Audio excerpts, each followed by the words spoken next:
নমস্কার, আপনাদের সবাইকে স্বাগত। আশা করি সবাই ভালো আছেন এবং সুস্থ আছেন।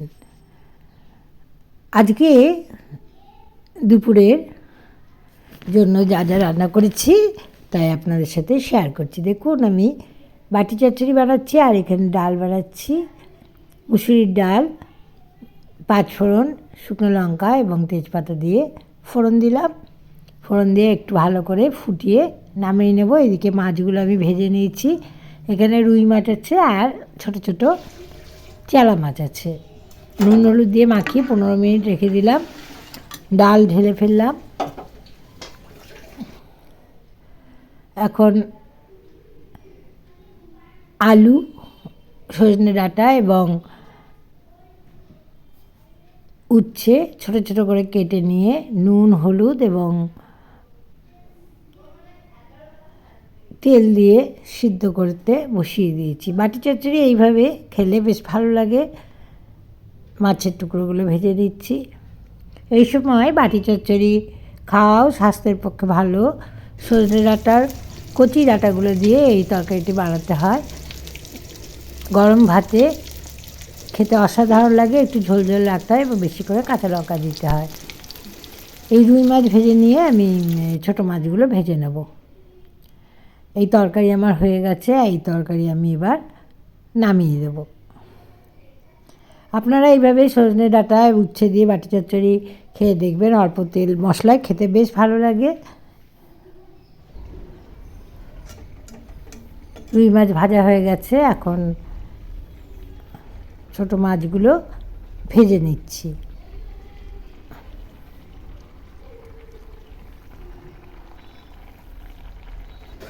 আজকে রান্না করব ছোলা দিয়ে পাঁচমিশালি তরকারি। এর জন্য আলু, বেগুন, মিষ্টি কুমড়ো, গাজর কেটে নিয়েছি এবং তার সাথে কিছুটা পালং শাক বাগান থেকে তুলে নিয়ে কুচি করে কেটে নিয়েছি।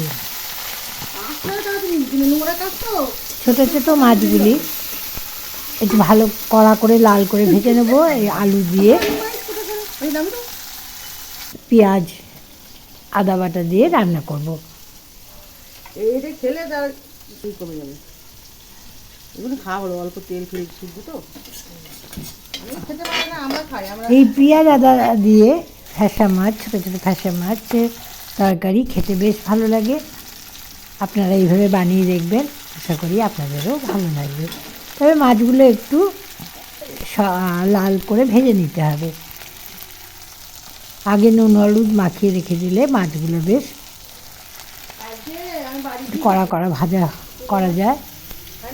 দেখুন, পাঁচফোড়ন, শুকনো লঙ্কা ফোড়ন দিয়ে এই পাঁচমিশালি তরকারি আমি বসিয়ে দিয়েছি। এর মধ্যে সিদ্ধ করে রাখা ছোলাগুলো দিয়ে দিলাম। এর মধ্যে পালং শাক ছোটো ছোটো টুকরো করে কেটে দিলাম।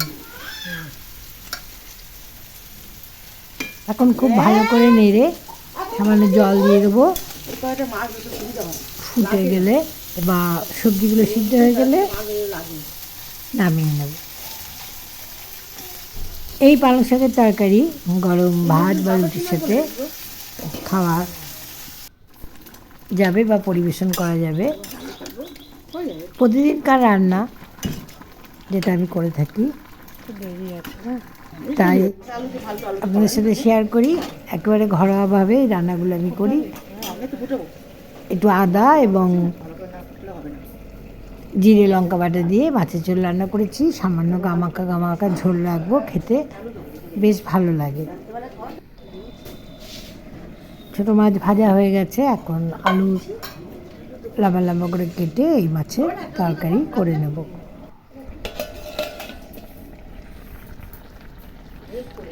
এই পাঁচমিশালি তরকারির মধ্যে বড়ি ভাজা দিয়ে রান্না করলেও খেতে বেশ ভালো লাগে।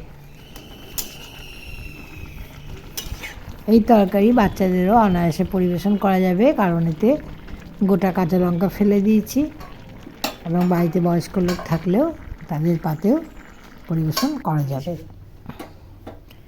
এখন রুটি করে নিচ্ছি।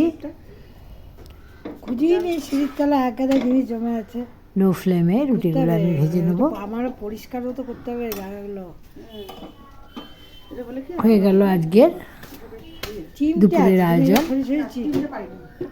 আমরা চিমটি দিয়ে করি। না, আমরা আজকের রেসিপি সবাই সব কিছু পারে। ভালো যদি লাগে লাইক শেয়ার কমেন্ট করবেন এবং চ্যানেলটি মমিতা চিমটি দিয়ে সাবস্ক্রাইব করতো। করার আগে তো ওইটা অনুরোধ দিয়েই রইল। করতাম। আমার সবাই ঠিক আছে না পারলেও বলে পারি। খুব ভালো থাকবেন, সুস্থ থাকবেন। সবাইকে অসংখ্য ধন্যবাদ জানিয়ে আজকের এই ভিডিও শেষ করছি। নমস্কার।